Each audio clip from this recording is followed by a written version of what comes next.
ఒక సంక్రాంతి పండుగకి కోడిపుంజు తన స్నేహితులైన కుక్కని, కుందేలుని, పిల్లిని కొత్త బియ్యంతో పాయసం చేస్తాను, వచ్చి తిని వెళ్తురుగాని అని పిలిచింది.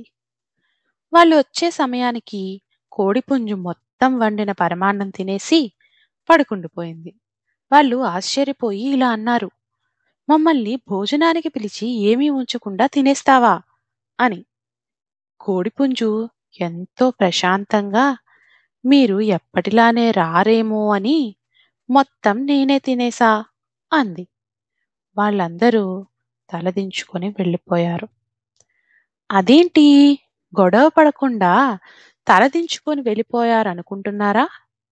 అయితే గతంలో ఏం జరిగిందో తెలుసుకోవాల్సిందే. ఓసారి స్నేహితులంతా గుడిలో కొత్త బియ్యంతో చేసిన ప్రసాదం తిన్నారు. మళ్ళీ పెట్టమంటే అయిపోయిందన్నారు. కోడిపుంజు, అరే, మనమే చక్కగా బియ్యం పండించుకుంటే ఎంత కావాలంటే అంత పరమాన్నం చేసుకోవచ్చు అని అంది. అన్నీ తలూపాయి. సరే, దానికి మొదటిగా మంచి విత్తనాలను ఏరాలి, రండి వెళ్దాం అని అంటే, కుక్క నేను కాపలా కాయాలి అని, పిల్లి పిల్లలకి పాలివ్వాలి అని, కుందేలు నాకు ఒక పరుగు పందెం ఉంది అని అందరూ వెళ్ళిపోయారు. సరే, విత్తనాలే కదా, నేనే సేకరిస్తాను అని కోడిపుంజు సర్ది చెప్పుకుంది. తరువాత విత్తనాలు తెచ్చి నారుమడిలో వాటిని మొత్తం మొలకెత్తించింది. నెల గడిచాక భూమిని సిద్ధం చేయటానికి, వరి నాటడానికి మళ్ళీ స్నేహితులను పిలిచింది. ఎప్పటిలాగానే ఏదో కారణం చెప్పి వెళ్ళిపోయారు. తప్పేది లేక ఆ పని తనే చేసుకుంది.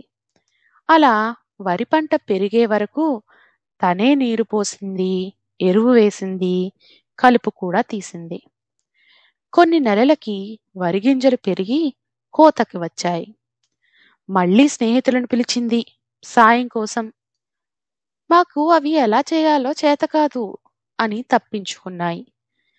ఇక కోడిపుంజు తనే ఆ పనికి పూనుకొని కోత కోసి, పంట నూర్పి, గింజల్ని ఆరబెట్టి బస్తాలకెత్తింది. వీళ్ళకి ఇలా కాదు, బాగా బుద్ధి చెప్పాలి అని భోజనానికి పిలిచి తనే మొత్తం తినేసింది. అలా తన స్నేహితులందరికీ వాళ్ళ తప్పు వాళ్ళకి తెలిసేలా చేసింది.